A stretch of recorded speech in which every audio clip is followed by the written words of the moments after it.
oh, he said he didn't care. Like, I don't care if you blow. You think I care about you, blah, blah, blah. I just want to know, did Eminem ban him or not? Like, did Eminem give the call that got him banned? Or did somebody else in corporate?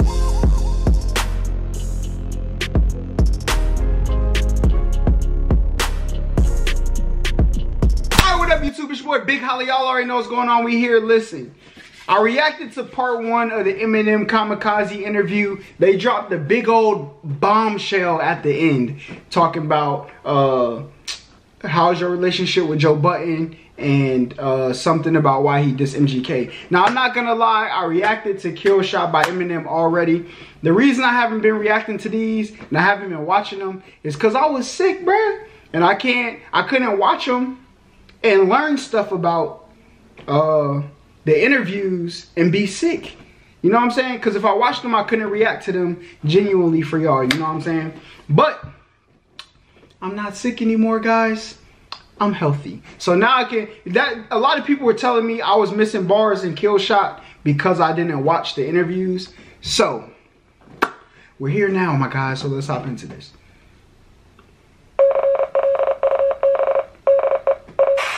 Describe your relationship with Joe Budden. I mean, listen, me and Joe Budden aren't, you know, we're not friends like that. We're not like, we didn't go to the same fucking high school or something, you know what I'm saying? So I get that part.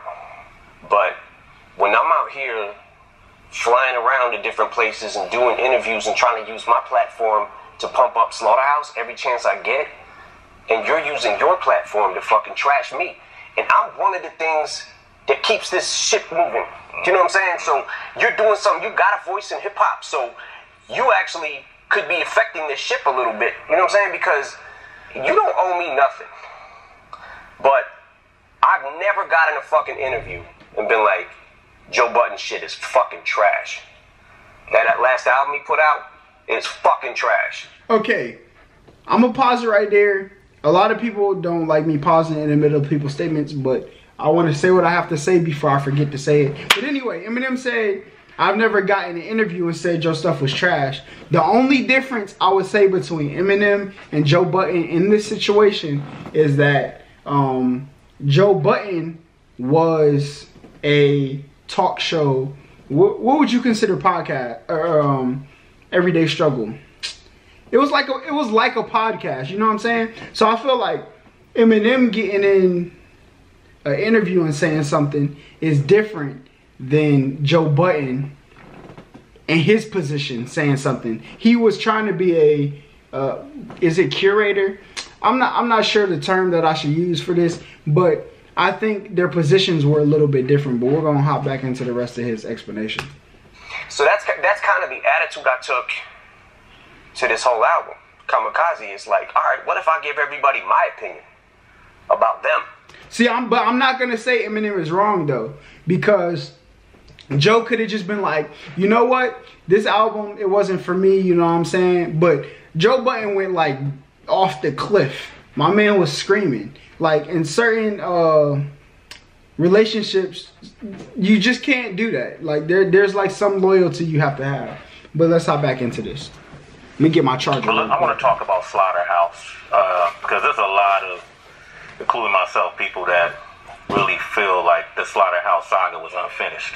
Mm-hmm. You know, I know there's a Glass House album that was pretty much completed but never released, right? Where we had left it about 2 years ago was everybody came in and some of the guys in the group picked certain beats. Some of the guys didn't feel those beats, so they liked the other beats. And there was definitely enough songs to put an album out, but for the most part, it wasn't a complete picture because everybody wasn't on the same page of what their favorite songs were. So I thought they were gonna go back home, regroup, and try to make a few more songs. I got a question for y'all. I want y'all to rank the Slaughterhouse members from 1 being the best and 4 being your least favorite. Y'all let me know who's the best lyrically. You know, not who makes the best music, but who's the best lyrically. I want to see if y'all's match up with mine, but I'm not going to give my answer. I might pin it as a comment, but let's hop back into this. I didn't hear anything from that, and then at that point I started getting really deep into Revival. You know, I was recording every day. So a couple months go by, and from what I understand it to be, what I was told, I didn't hear this firsthand, but Joe said, Slaughterhouse ain't hot right now. We don't have a buzz. We need to put out a mixtape. From that point, everybody started branching out. Royce went and did his album, Prime. Like, everybody started doing their own kind of solo shit. So I thought they were just happy with that. You know what I'm saying? Like, they just wanted to maybe work on their own projects for a while, and we would come back and visit this or whatever. When we made the first Slaughterhouse album, The Welcome to Our House. Welcome to Our House, that was another album that I felt like, holy shit, people literally just trashed this. They trashed this album. There was a huge fucking backlash of, oh man, this ain't what we want to hear. It sounds too polished and all this shit. Before we go on, I want to address the statement that he made about Joe Budden said they aren't hot. They need to. Look, Slaughterhouse, I remember when I first heard of Slaughterhouse. I was like, because I'm going to be totally honest with y'all. When Slaughterhouse came out, I only knew Joe Budden and Royce. I'm going to be honest. I didn't know Joel Ortiz or Crook. I didn't know either one of them. And I thought they was fire. Even like when they tried to do the pop songs like My Life, fire. So I don't know. And the album he's talking about that he said people trash was, it was fun. Like lyric fire. You know what I'm saying? Probably not too many like mainstream bangers on there, but it was still good. But we're going to go back into what he's saying now. Like, you're not, listen, you're critiquing these guys who are fucking wordsmiths. Do you know what I'm saying? Like, so there's a certain type of person that, oh man, I only like the beats. There's a certain type of person that will lean towards lyrics more. There's a certain type of person that will lean towards a voice more. They like better. You know what I'm saying? Like, everybody leans towards their own thing, but I was just like, holy shit. Because to me, the beats were crazy on that album. And only thing I did was added my little touch of like sprinkling music in these tracks and mixing them to try to bring out, you know, the production a little bit. Which I don't even know if I did any actual beats on there on the first album, but all I heard was the backlash that it was too polished. Yeah. So we said, okay, let's do another album, and then you guys do what you want to do with it. Which is kind of, we left the ball in their court kind of thing. So I didn't want to touch it in a sense of like, other than give my opinions on songs, I didn't want to touch it with my production, because I felt like what if that is the reason that they didn't sell albums? I don't want to hinder that. You know? See, I think if Joe Budden would have just sat down and talked to Eminem, everything would have been straight. Even after he like slaughtered Eminem for the Revival album, I think they probably could have been okay, to be honest. I'm not even gonna lie. But maybe I'm wrong. Maybe it's an I don't think like their relationship is unsalvageable anyway. But being that Joe Budden says he's retired from music, like what more could they do? A Slaughterhouse? I'm not sure, but let's hop back into this. And so we gave him another album, and next thing I know, I hear Joe talking about who got that money, who got what money. Like, he did say, I saw a clip that he put up, an interview with him and Crooked, that he felt like that maybe, perhaps, like he alluded that you and Paul got majority of the money.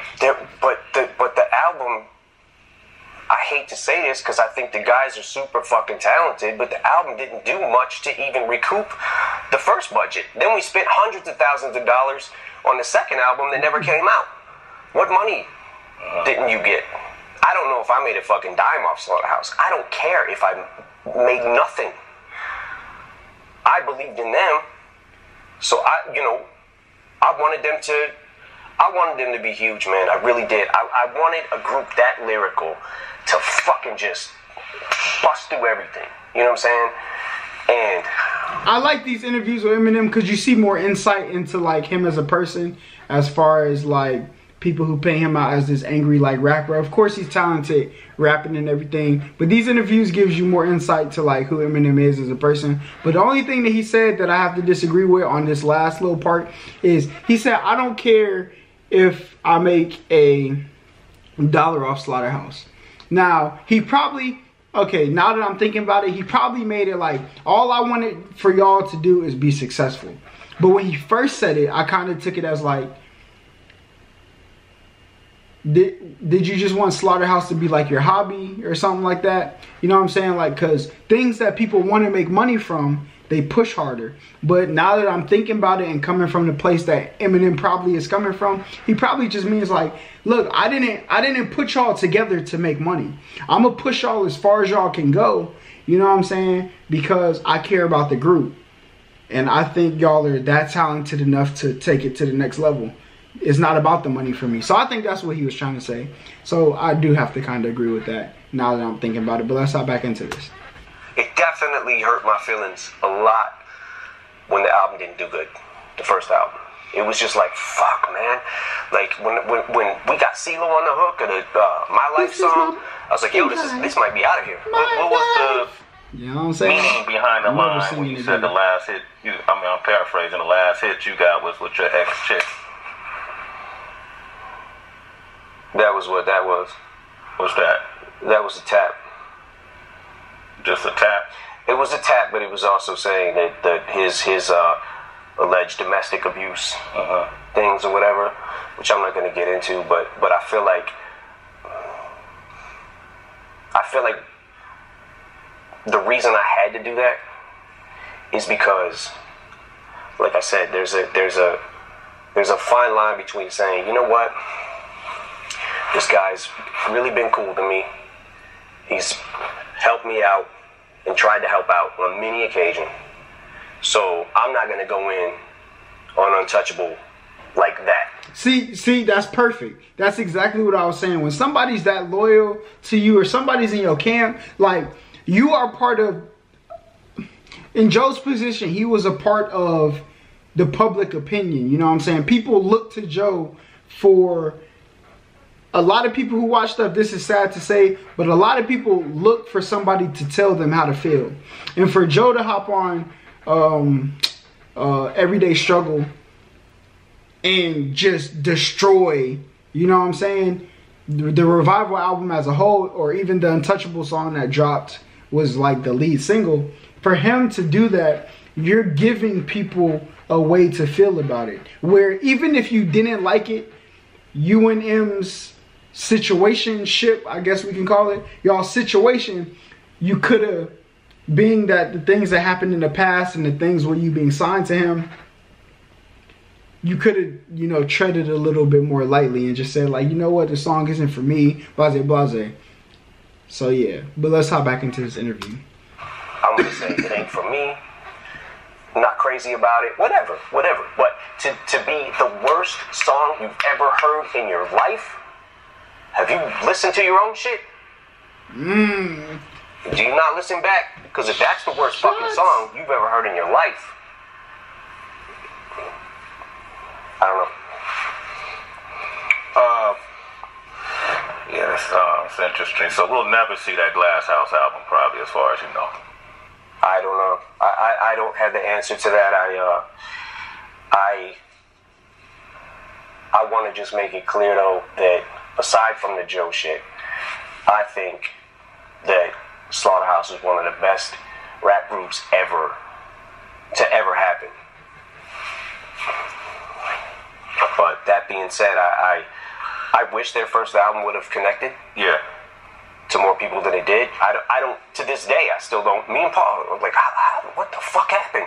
You know what I'm saying? Like, but look, man, everybody's not gonna like everything you put out all the time. So the reason I think Slaughterhouse may have not popped like it was, because it was like Slaughterhouse came at the ending of like Wayne and Lupe and all of them, when the music started to change towards like a different sound. Like, they came in at the end of everybody who was making music where people wanted to listen and hear everything. Now people just want to feel music. They don't want to hear it or listen. They want to feel the music. That's all they want to do. So had they came out like 3 or 4 years, and there's no way anybody could have predicted this. Nobody did anything wrong. But like, it just was unfortunate the time they came out. You know what I'm saying? But let's hop back into this interview. That was a dream team of MCs, though, and I think a lot to what you're saying in regards to why aren't people reacting to these wordsmiths is that's how we came up, you know. And honestly, what people may not realize is that's what really separated hip-hop from R&B, rock and roll, and other genres was our ability to bend words to create patterns that made it unique to our genre specifically, which it seems like it's something that doesn't get any credibility. People don't put not everybody put a whole lot into that now. They don't give a lot of credence to that, you know, which is probably Slaughterhouse could have been a victim of that. You know what I'm saying? People...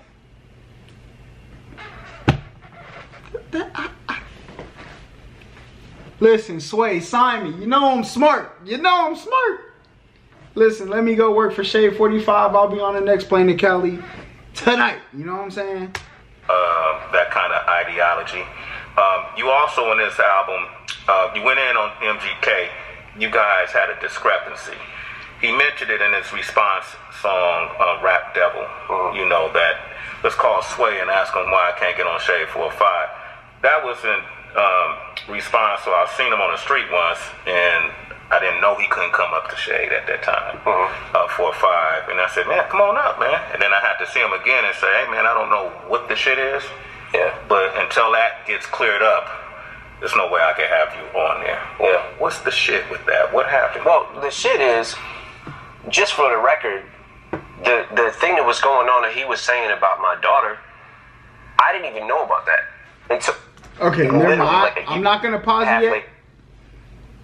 I'm not gonna pause it yet and say what I have to say because I think he might address it. So I'm gonna wait. Okay. I wasn't. It never hit my radar. And then one day, you know, you go down the fucking wormhole of YouTube and whatever, right? So I see Machine Gun Kelly talks about Eminem's daughter, whatever, right? So what the fuck? Click on it. Like, yo, why is he... Then he starts doing a press run, basically, about Haley. I'm like, what the fuck?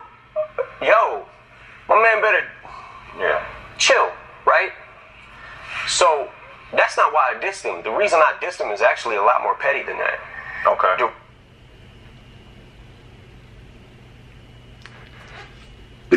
So I guess Eminem never knew about the tweet. I guess he just knew he was talking about his daughter in interviews or whatever. He still hasn't addressed the thing that I paused the video for earlier. I'm gonna see if he addresses it, but if he doesn't, I'm gonna talk about it. That I dissed him is because he got on. First he said, first when he said, I'm the greatest rapper alive since my favorite rapper banned me from Shade 45 or whatever he said, right? Like I'm trying to hinder his career. So I don't give a fuck about your career. You think I actually fucking think about you? You know how many fucking rappers that are better than you? You're not even in the fucking conversation. I don't care if you fucking blow or if you don't blow. It doesn't matter to me. But then when you get on Tech Nine's album and you start sending shots and people start hitting me up, yo, Machine Gun dissed you, he just dissed you, he dissed you. I'm like, I listen to it, I'm like, did he really diss me though? I keep listening to it. Y'all just rap, you not gods. And then somebody sends me a screenshot of his Twitter. And it says, had some shit to get off my chest. You just rap, you not God. Some shit like that. And I was like... See, that's the other thing. I gotta go react to this song with MGK and Tech Nine. Because a lot of people told me that's the reason why he got dissed in here. In response to one of my reaction videos. I think it was Not Alike. You know what I'm saying? When he actually dissed MGK. So I'll probably react to that if y'all want me. If the song's fire, y'all let me know. I'll react to it. If not, I'll probably never hear it, to be honest. But let's hop back into this. Reference to the Rap Gods song? Yeah. So I'm like, on the song he said, y'all just rap, you not gods. And on Twitter he said, you just rap, you not God. Had some shit to get off my chest. And I'm seeing, and by the way, this was on the heels of the freestyle he had just did about Shade 45. It's like, shut the fuck up. Shut the fuck up. Now I'm in this fucking weird thing because I'm like, I gotta answer this motherfucker. And every time I do that, it makes that person as irrelevant as people say I am in hip-hop. Yeah. I make them bigger by getting into this thing where I'm like, I want to destroy him. Okay, I'm positive because I think they kind of moved past it. This is what I wanted to say. So, Sway said that MGK, he seen him on the street, told him to come up to Shade 45. And then that was before he knew that he couldn't come to Shade 45. Then Eminem's response was, what did he say? Eminem said,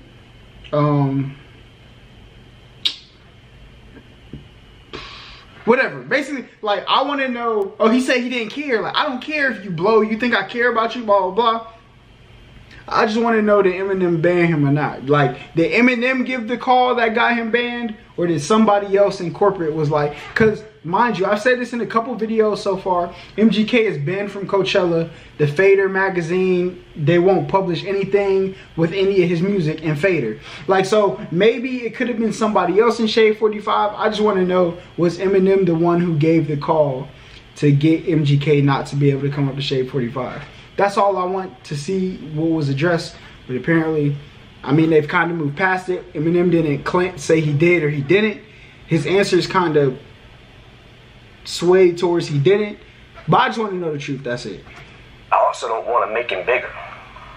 Do you know what I'm saying? Yeah. Because now you're a fucking enemy. So I'll leave it at that. I'm not sure exactly what I'm going to do at this point right now because I'm still kind of waiting to see what. You haven't heard his Rap Devil response? No, I heard it. What do you think of it? It's not bad for him. He has some good lines in it. Did y'all really call Interscope to try to shelve this? Fuck no. I never made a fucking call. Made a call to Diddy. Really? Yeah. I got Diddy's number. Just hit him up. Yo, Diddy, what up? Never happened. It didn't feel like a diss to me. It just felt like pitiful. Like, oh fuck. Now I'm feeling bad for something I didn't even have. Okay, so he said, like, I never made a call. Obviously, that was in regards to you called Diddy, then you called Jimmy, told them to they wanted you to apologize, right? But he still never said whether he banned him. That's all I want to know. Did he really ban him or did he not? If y'all got any evidence, tweet it to me on Twitter or IG so I could, you know, do my research on that. I'll probably react to part 3 tomorrow because it's getting kind of late. Not even gonna lie to y'all. At least, you know what I'm saying, send me something so I got something to go off of. But we're gonna finish up this interview. To do with.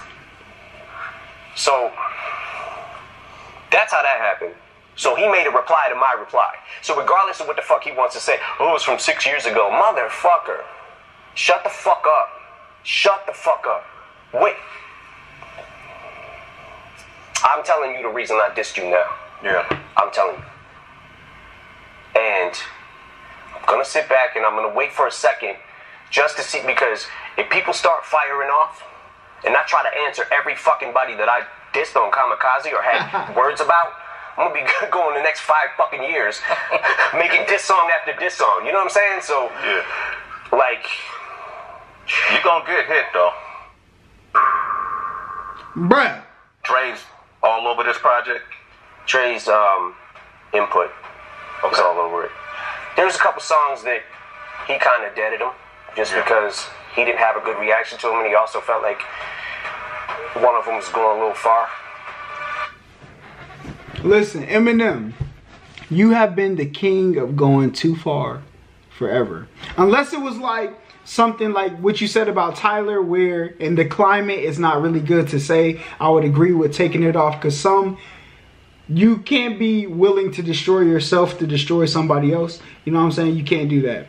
But whatever it is, I gotta hear what you gotta say, because you was throwing hella ghostwriter shots out. You know what I'm saying? Everything. My man was throwing everything out there. Let me finish what he got to say before I wrap this up. What does that mean? Like, how far did it go? It definitely went too far. That was a cliffhanger. I'm definitely reacting to part 3 tomorrow. But yeah, I want to know what the song had to do. All in all, with this one, the Joe Budden thing, I don't think that's like an unsalvageable relationship. That I hope one day they could, you know, reconcile that whole thing. But if not, you know what I'm saying? It is what it is. I think things could have been different on both parties. As far as MGK, I just want to know if he banned him for Shade 45 actually, or if that's like a, you know what I'm saying?